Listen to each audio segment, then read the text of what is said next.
Days of Our Lives, spoilers for Thursday, July 31st, reveal that Chad DiMera and Cat Green will face an elevator disaster, while Xander Kyriakis tackles a challenge. Susan Banks will also face some skeptics, so there'll be plenty of Salem excitement. For starters, Xander will bring Victoria Kyriakis to the hospital, so this may involve a handoff now that he's agreed to a joint custody agreement with Sarah Horton Kyriakis. Sarah also convinced Xander to start anger management counseling, so she may offer a reminder about that on Thursday's Duel episode. Days fans will see Xander tackle a challenge as he struggles to rein in his attitude and keep his end of the bargain.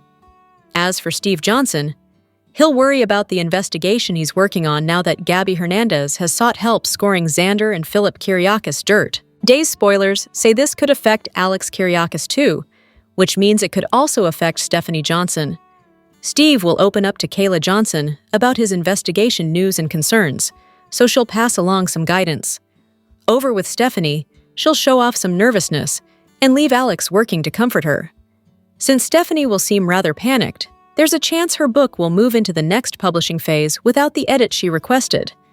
Then again, Kate Roberts Brady might let it slip to Alex that Philip recognized some of the content in Stephanie's story and figured out she's behind One Stormy Night. That could leave Stephanie worried about other former flames figuring out the same thing, like Jeremy Horton, since it looks like Michael Rourke may appear as a Jeremy recast on Days Down the Road. In the meantime, Chad will join EJ at the DiMera mansion, where Susan just blurted out that she feels Stefano DiMera's presence so strongly. Susan will play up her ability to speak to those who have passed on, but EJ and Chad will be skeptical. Days of Our Lives spoilers say Stefano could be alive in some form thanks to some big twists that'll strike soon, so stick with us for updates on all the chaos.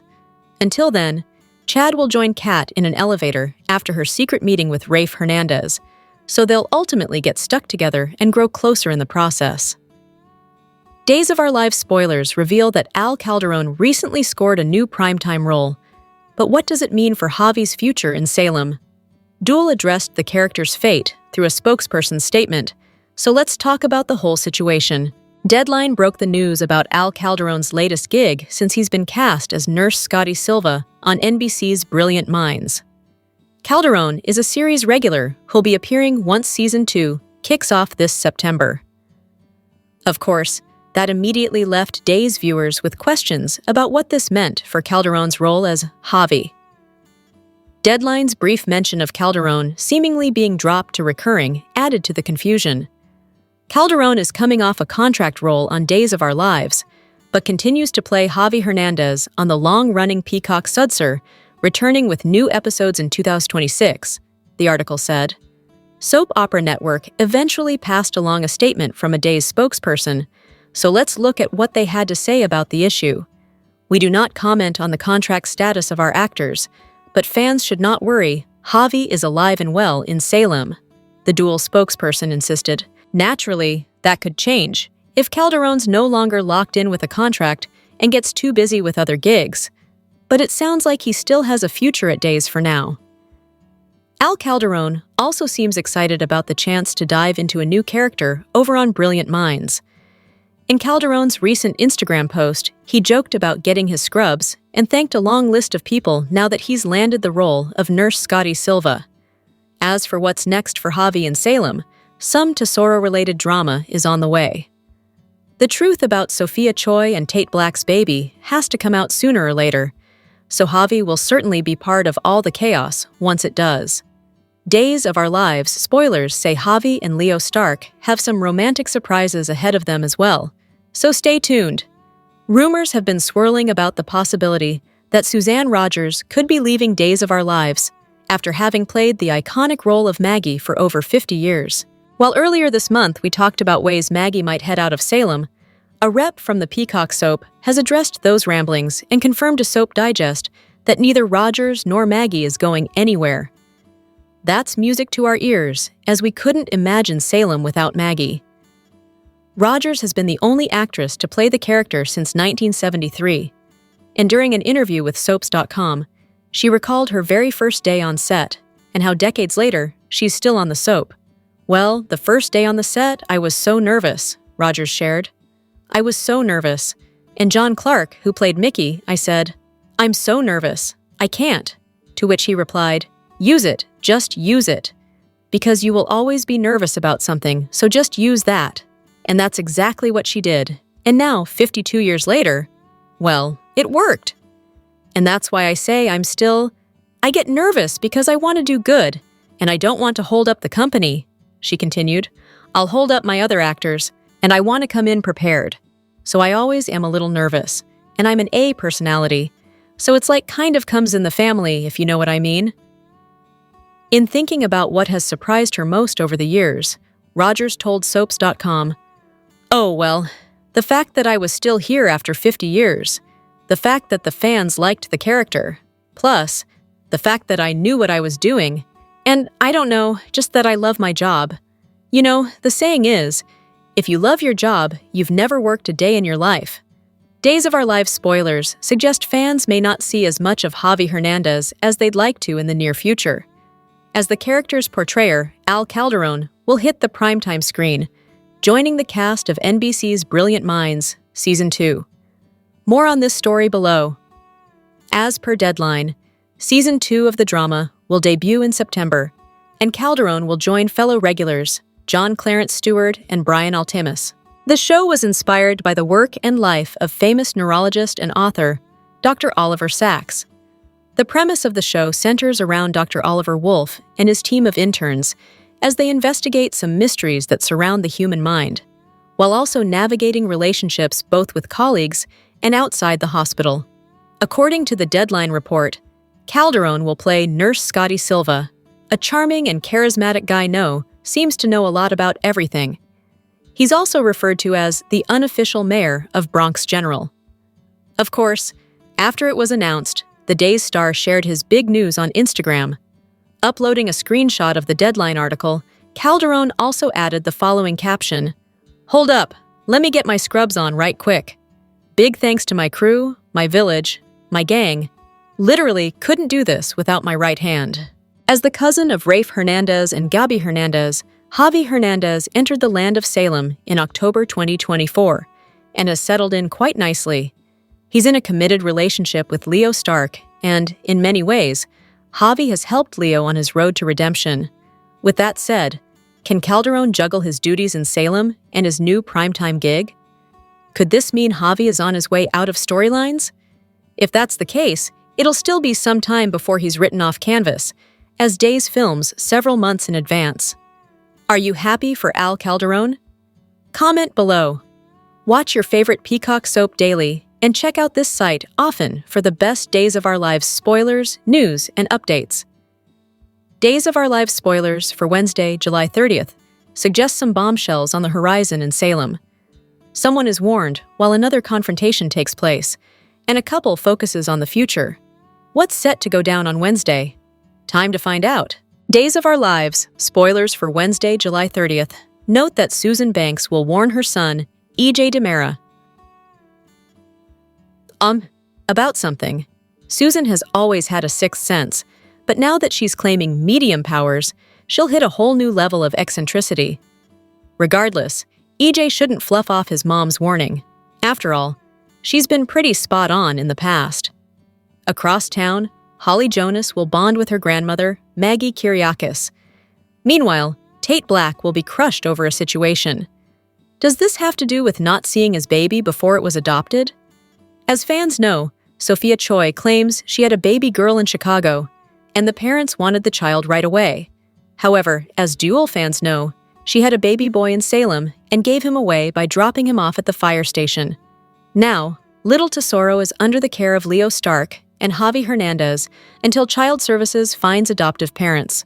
And they also need to wait a specific period, as the baby's birth parents still have 2 weeks or so to reverse their decision. In related news, Days of Our Lives spoilers for Wednesday imply that Sarah Horton Kyriakis will confront Sophia. There's a very good chance that Sarah asks Sophia about why she lied about her baby's gender. Sophia said she had a girl. However, when Sarah looked into her medical record, it revealed she was having a boy. Sarah is getting closer to Brady Black, so will she tell him about what she knows? Are you pumped about Wednesday's show? Comment below. Watch your favorite Peacock soap daily and check out SOS often for the best Days of Our Lives spoilers, news, and updates. Here are your Days of Our Lives spoilers for Thursday, July 31st, 2025. It's been quite a while since Stefano DiMera has been at the forefront of people's minds, except for the occasional conversation with his portrait that never results in much. Now, Marlena is thinking of and dreaming of her Queen of the Night era, while Susan is convinced she can feel Stefano's looming presence in the DiMera living room. Susan also felt some kind of odd presence when she hugged Marlena last week. Both Chad and EJ are fascinated by what Susan has to say. EJ finds it interesting that his mother now thinks she can communicate with the dead, when before she only had premonitions about bad things to come. Chad is not quite sure he believes what Susan is telling them about Stefano's presence, but EJ has seen his mother's sixth sense at work before. That makes EJ very nervous, because his father's spiritual presence can mean big trouble for everyone around them. Chad also has an encounter with Rafe and Cat in Horton Town Square, and wonders how they know each other. Little does Chad know that Rafe and Cat are working together to bring down his family. Rafe is also on Tesoro duty, so there's a lot going on in a few little scenes. Now that Xander has vowed never to try to kill Philip again and to take an anger management course, the pair has agreed on shared custody of Victoria. They are also now legally separated, but neither one feels happy about the prospect. Sarah finally gets Victoria back, but things are tense between Xander and Sarah when he makes the handoff at the hospital. Sarah was already an emotional wreck when she told Maggie about the separation, so will she fall apart again after seeing Xander? It will be a relief to have her daughter back, but Sarah is going to need to seek comfort somewhere. We heard Brady is available at the moment. Lovers EJ and Belle are facing off against each other in the courtroom on Days of Our Lives. The situation is quite offbeat because the trial is for EJ's son Johnny, who's been accused of shooting EJ, who has decided to represent him in court. Belle had recused herself because of her relationship with EJ, but he managed to get that reversed, and now the DA is also the prosecutor. Martha Madison recently opened up about the storyline and explained how Belle and EJ bring the heat. Madison had a conversation with Soap Opera Digest and reflected on Belle's power move as district attorney and how it set the stage for major conflicts, sly strategy, and unexpected sparks. Belle had returned to Salem for Doug's funeral and wasn't planning on staying until she got the offer to be the DA. She humorously commented, "If she said no, then everything stayed copacetic. If she said yes, we have a show, right?" The actress explained that since she wanted to be a lawyer growing up, having her character become one was the perfect choice. While legalese can be somewhat daunting, she's got it covered because, hilariously, "I've watched enough SVU to know what it all means." She further explained that in order to be a successful female TV lawyer, one has to reach deep to find their power. But you can't be a beach about it, because everybody hates that. She likened it to chess, which involves intelligence and strategy rather than everyone yelling at each other. But Belle and EJ have a relationship despite the fact that they can't stand each other. "It's always been a collection of feelings like guilt and confusion and an undeniable attraction," she said about Belle and EJ's relationship, and she's battling with all of that. However, she enjoys working with Feuerriegel as a scene partner, remarking that the dynamic of Belle being conflicted and attracted to a bad boy is something she relishes playing. In the Wednesday, July 30th episode of Days of Our Lives, Amy takes Sophia to the hospital, where Sophia must deal with a curious Sarah. Holly meets up with a sad and disappointed Tate, but she manages to lift his spirits with her news. Johnny and Chanel decompress after the first day of Johnny's trial, and Belle and EJ clash. When Amy takes Sophia to the hospital to ensure she doesn't have an infection, Sarah has the perfect opportunity to talk to Sophia about a certain discrepancy. The doctor knows that Sophia was set to have a boy. Meanwhile, the teen is telling everybody who will listen that she had a girl. So Sarah needs Sophia to set things straight. What's the real story? Funny enough, Sophia does tell her the story, but we're not privy to the particulars. So far, we have no idea what she told Sarah or what version of the truth she told. All we know is that Sophia said enough to get Sarah to back off reporting Sophia for endangering her baby. So there is no need for Sarah to report her to the authorities. This move leaves Sarah in a precarious position. She is becoming closer to Brady, Tate's father, and she has to hold on to this information because it's her job. What does Sarah know? And how will she handle not being able to tell Brady or Tate the truth? Meanwhile, Tate's facial expressions say it all. He's hurt and confused and unable to understand why Sophia did what she did. He texted Sophia, wondering if the adoptive parents had sent more photos of the baby. Sophia's doing everything she can to avoid those texts and Tate. Thankfully, Holly showed up and ultimately lifted his spirits. She told him she decided not to go to the Sorbonne for college. She wants to stay close to him and will probably end up at Salem U. Plus, she told Tate how one of her reasons for going to school in Paris is no longer a thing. Apparently, Nicole and Eric are fine now, but Tate isn't going to let up on the fact that he never got to meet his daughter. And Sophia will need to come up with a solution for that. After the first day of Johnny's trial, Belle and EJ understandably clash. This is a crazy type of trial where conflicts of interest abound. And Belle is having a tough time handling the fact that she has to prosecute her nephew and go up against her lover to do it. And, of course, EJ's not just the defendant's father, he's the victim too. Plus, she has to listen to said lover throw everybody, including Roman, under the bus to remove suspicion from Johnny. EJ attacks her for going unnecessarily hard on Johnny during her well-done opening argument. She insisted that, just like him, she had a job to do, that she tried to recuse herself from the case, but if he recalled, he made that impossible for her to do. She wasn't there for him to make things easier for him. People are watching, and Belle has to present the prosecution's case to the best of her ability. She can't take it easy on Johnny, despite how much she loves him. Needless to say, Belle finds Paulina in HTS and tries to quit. But it's more wishful thinking. The mayor wouldn't accept her resignation anyway. She's in this and has to see it through. Wonder how Sammy will feel about Belle being the prosecutor in the case when she returns to Salem for a visit, reportedly around August 5th. If the trial isn't resolved by then, she may have some explaining to do. What did you think of the episode? Let us know in the comments. Days of Our Lives spoilers photos for the July 31st, 2025 episode tease powers, parents, and plot twists. Susan's new power shocks the DiMeras, while Cat and Rafe get caught in the act. Spoilers for the week tease that EJ and Chad will be confused after they learn of Susan's newest power.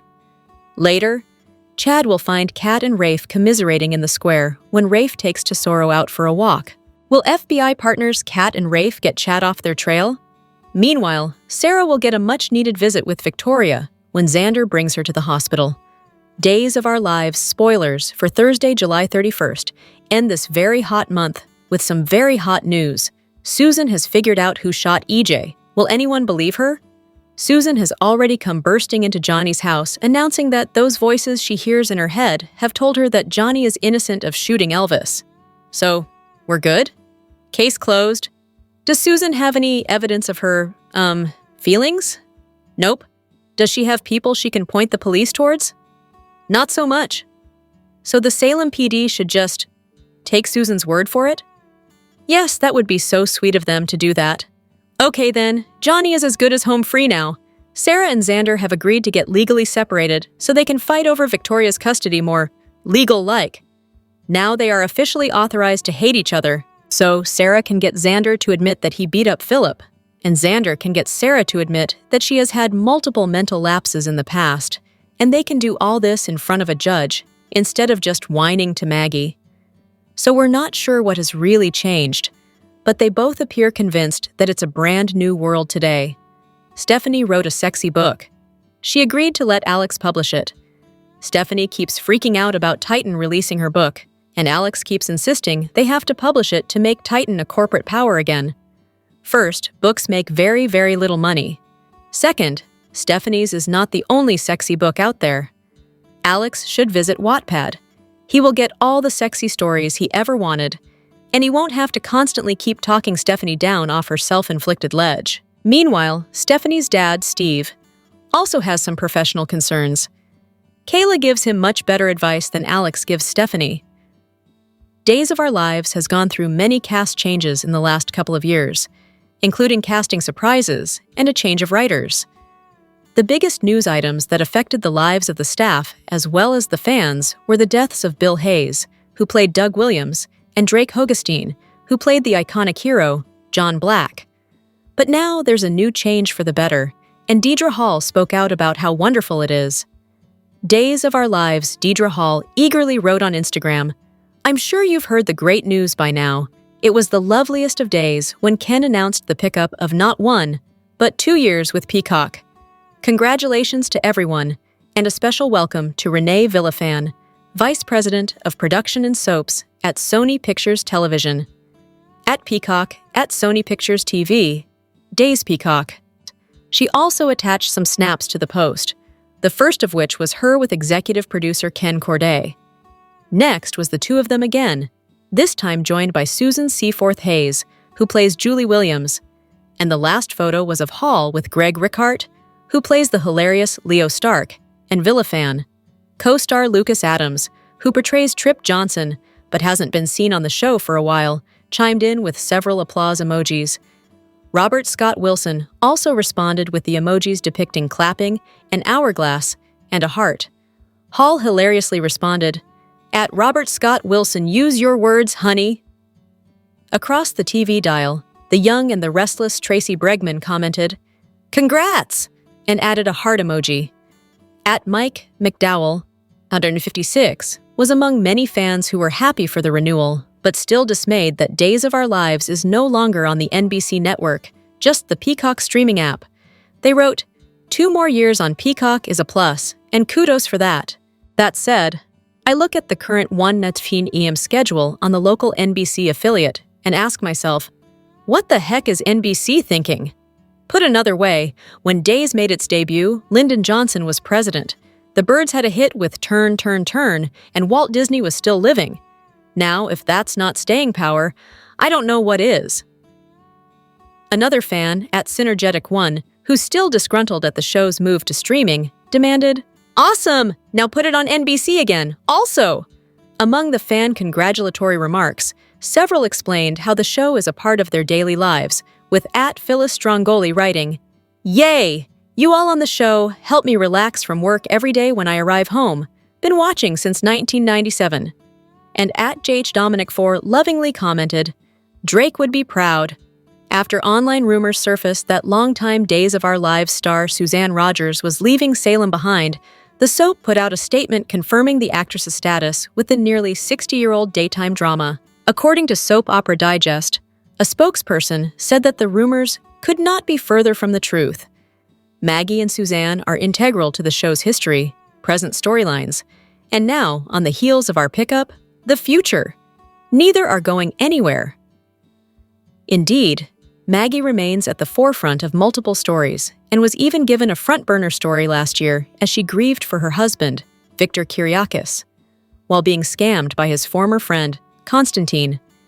Maggie even nearly married Constantine, but figured out his game before saying "I do." This year, Maggie is there to support her daughter, Sarah C., and granddaughter, Holly, through their love life trials and tribulations. However, she still rules the roost with an iron fist and will put stepsons Xander and Philip in their place when she needs to.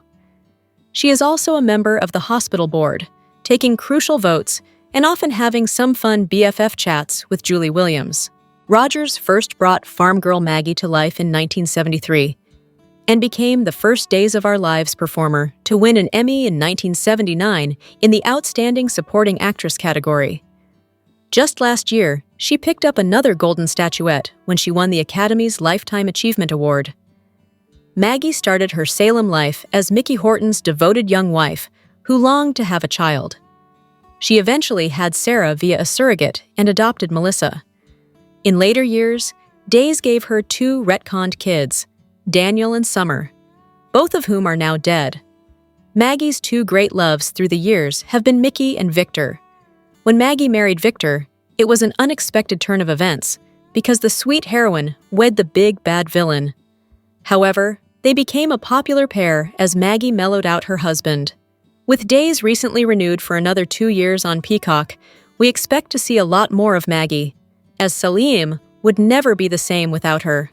Hopefully, she gets her very own storyline again soon. Days of Our Lives spoilers for August 48th, 2025.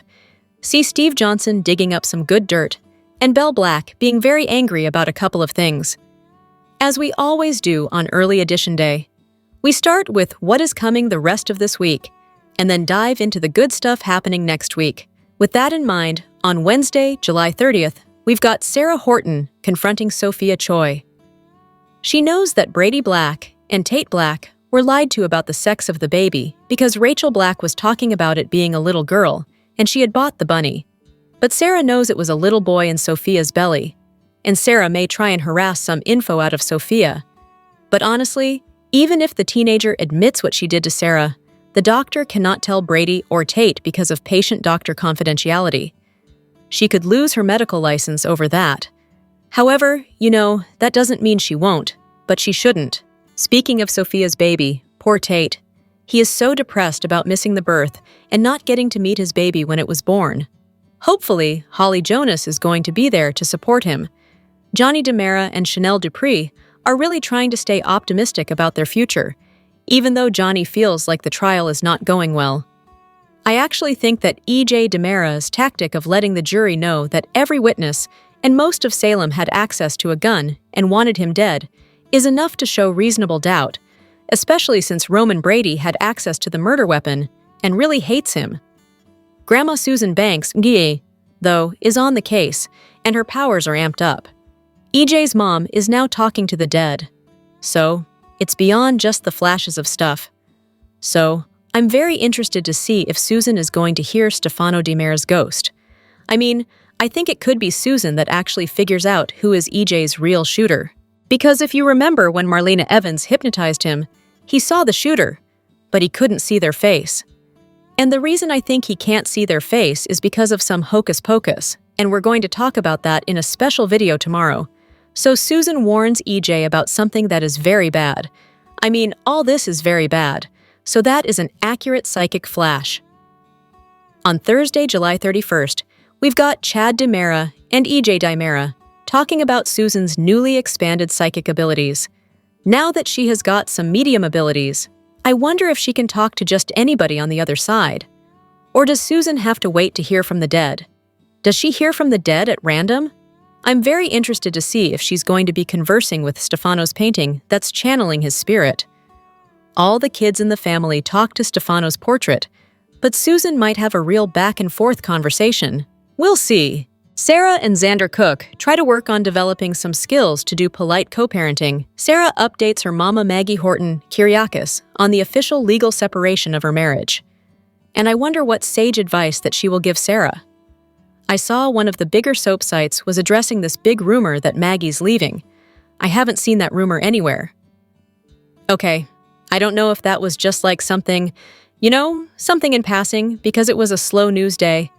I guess we'll see. But if you were worried, she's not leaving. Kayla Brady offers Steve some advice. And of course, Steve took Gabby Hernandez's case to dig into Xander and Philip Kyriakis as part of her scheming with Tony DeMera to get DiMera back. I wonder if Steve's going to follow some leads that maybe follow along towards Philip's ex Chloe Lane, who is with her pregnant sister Joy Wesley, who is carrying Alex Kyriakis' baby, who of course is dating Stephanie Johnson, aka Sweetness Jr. Speaking of Steve's daughter, Stephanie freaks out. It could be about the ex she was telling Jada Hunter about this week, or she may find out that Philip knows that she wrote the dirty book. Alex is comforting her on Days of Our Lives. On Friday, August 1st, Grandma Marlena questions Rachel. Now, it could be about her going on the stand at the trial, or maybe Marlena picks her granddaughter Rachel's brain about the Arabian Nights book and why she's so into it. That book, if you remember, was a tool that Stefano used to do some mind control in the past. Sparks may fly between Cat Green and Chad DeMera when they are stuck together unexpectedly. And I wonder if Chad will question her about the text she's getting from Wraith's alias, because maybe Chad wonders if she's dating, if there's a new guy in her life. Wonder if he'll be jealous. Brady and Sarah continue bonding. They're getting closer. But as it goes on, Brady is going to be way more into Sarah than she is into him. She's looking for a friend and support in this emotional time. But Brady is catching real feelings, and that kicks off soon. EJ may have some sneaky plans for University Hospital, maybe about the research labs. And Dr. Wilhelm Rolf, I just hope he's going to turn up the air conditioning and not leave everybody sweating. Can you imagine coming into a hot hospital? That sounds like a great place to pick up an infection and for the hospital to get sued. Rafe Hernandez and Cat are busy still investigating EJ's money trail, and Xander is newly separated from Sarah. They have official documents separating them, not divorce papers though. He has dinner with Gwen Rizchek at the bistro, and as they walk out, they see Brady and Sarah embracing, and they are stunned after that. I'm curious to see if Xander gets closer to Gwen, who definitely wants him back in bed. The week of August 4th through the 8th, Sami Brady is back soon for Johnny, also for Marlena, and likely to say some harsh things to Belle and EJ. So I'm wondering if she's going to be back in Salem next week or the week after. Sami may be livid that Belle is prosecuting Johnny, and that Belle and EJ are still together. I think it'd be kind of funny if Hurricane Sammy notified the judge that the DA and the defense attorney are banging. Marlena continues to have strange Queen of the Night dreams. But with Stefano dead, is he reaching out from beyond the grave? Or is there an all-new version of EJ's wicked dad lurking around? Marlena declining health and stressful dreams have her family very worried. Kayla may actually figure out that Marlena is being manipulated again by the Phoenix. She knows how the whole mind control things work. Plus, we had Steve and that Stefano thing where Stefano's memories were in his head. The robotic eye, all that craziness. So Kayla knows exactly how wild things can get. Speaking of, Kayla is worried about what Steve found out that may hurt Stephanie. Brady has concerns about both Tate and Rachel, but he is going to get some distraction by amping up his efforts to romance Sarah. DA Melinda Trask is there to advise Sophia after Sarah grills her. And I wonder if Melinda may warn Sarah that she'd better zip it or else. Stephanie can't shake her anxiety, but it's not just about the book. It's about this mysterious ex, and EJ is increasingly desperate to recover his memories. Maybe can dig into his head and get a good read. Rumors have been circulating on social media that Suzanne Rogers, the Daytime Emmy Award-winning actress who has portrayed Maggie Simmons' Horton Kyriakis since 1973, is planning to retire from Days of Our Lives. One headline on Facebook even makes the claim that the veteran star has announced her exit. So, after 52 years in Salem, is the actress really leaving the show? The simple and definitive answer is no. A spokesperson for Days tells Soap Opera Digest exclusively that these totally speculative rumors could not be further from the truth. Maggie and Suzanne are integral to the show's history, present storylines, and now, on the heels of our pickup, the future. Neither are going anywhere. The pickup the rep is referring to is the news, announced last week, that Peacock has renewed Days for 2 more seasons, which will take the venerable soap through its 63rd season. And fans can expect Maggie to be involved on multiple storyline fronts in the months to come. Maggie will be helping Sarah navigate the collapse of her marriage to Xander and their custody battle for Victoria, and she'll serve as a critical sounding board for granddaughter Holly, who will be in the midst of big drama surrounding Sophia's baby. Not only that, but Maggie will play a role in the tug-of-war for power between the Dimera and Kyriakis clans that is poised to heat up in the near future. And, of course, as one of the most enduring legacy characters on Days, Maggie will factor into the celebratory episodes surrounding the show's 60th anniversary this November. Just last year, Rogers, who won her first Daytime Emmy in 1979 as Outstanding Supporting Actress, becoming the first performer from Days to take home a statuette, was again honored by the National Academy of Television Arts and Sciences when she was inducted into its Gold Circle, an honor recognizing individuals who have made significant impact on television for 50 years or more. It was on August 20th, 2023, that Rogers officially marked the 50th anniversary of her Days debut. Speaking to Soap Opera Digest about the milestone, Rogers marveled, "I'm kind of shocked that I've been on the show for 50 years. I mean, how many people can say that?" She continued, I guess it's a testament to the fact that the show wanted to keep me around, and the audience liked the character. And I still love what I'm doing, so it's all a win.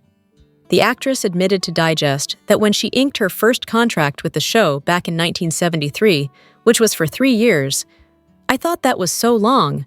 Then, when that contract was coming to an end, about 6 months down the road, they wanted to sign me to 7 years. I thought, oh my goodness. But by that point, I realized how much I loved what I was doing and how nice it would be to have a steady job. When asked what the 50-year milestone meant to her, Rogers,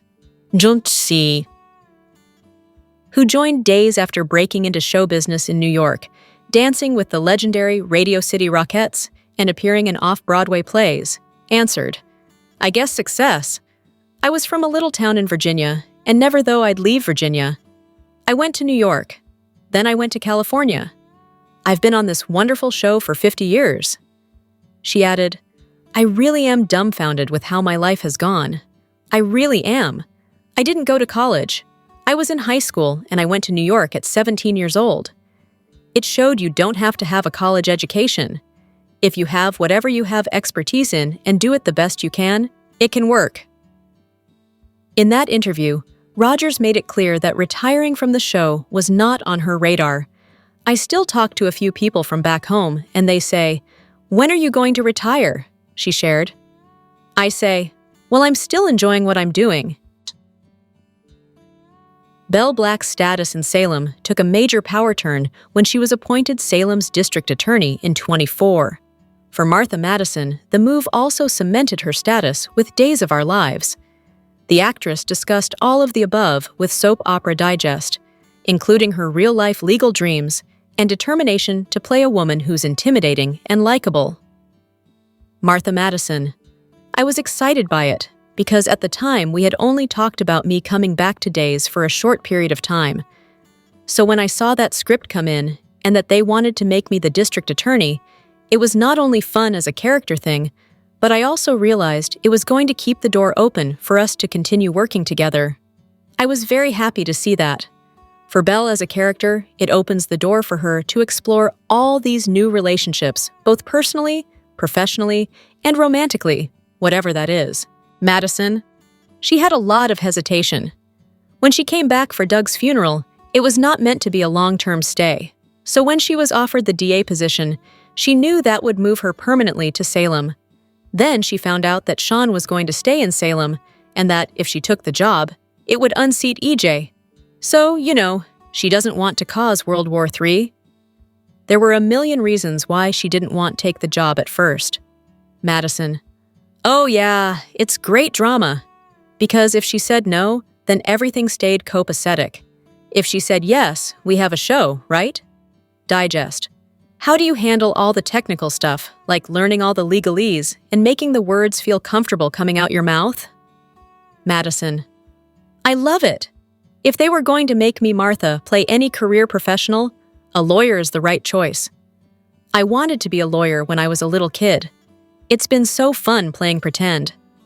It feels like Law and Order, SVU, my other favorite show. So, while it's a lot of dialogue and a lot of legal jargon, I guess I've watched enough Law and Order, SVU, to know what it all means." Digest. "Does anything from Law and Order, SVU, inspire you when you're playing professional Belle?" Madison. "I just think that to be a great TV lawyer, and specifically a great female TV lawyer, you get to really find like this deep level of power. But you can't be a bitch about it, because everybody hates that. It's fun to play it in a way that's almost gotcha. I don't know if there's anyone specific I can point to and say that I was inspired by, but throughout the many years of watching Law & Order, SVU, the really great performances from the women ADAs are always more about strategy. It's like they're playing chess, and you see their intelligence behind it. They're not yelling and screaming and being angry. So I try to take a page out of that book and play it more that way, because I want Belle to be likable and smart. I want people to be intimidated by her, but still like her." Madison. "That has been really wonderful. Dan and I have a great relationship, and he's always really fun. He finds lots of cool moments to play. I love playing a dynamic of the sort of conflicted woman and the bad man. and all of the stuff that goes with that. I told Dan when I first came back, and we started working together, that it felt like that show Moonlighting with Bruce Willis and Sybil Shepherd, where they have to be around each other all the time, but they hate each other. It's fun, and I really enjoy it. It gives us a lot to play with. I think that Belle has always felt like EJ should not be in her orbit, so it's always been a collection of feelings like guilt and confusion and an undeniable attraction. And she's battling with all of that.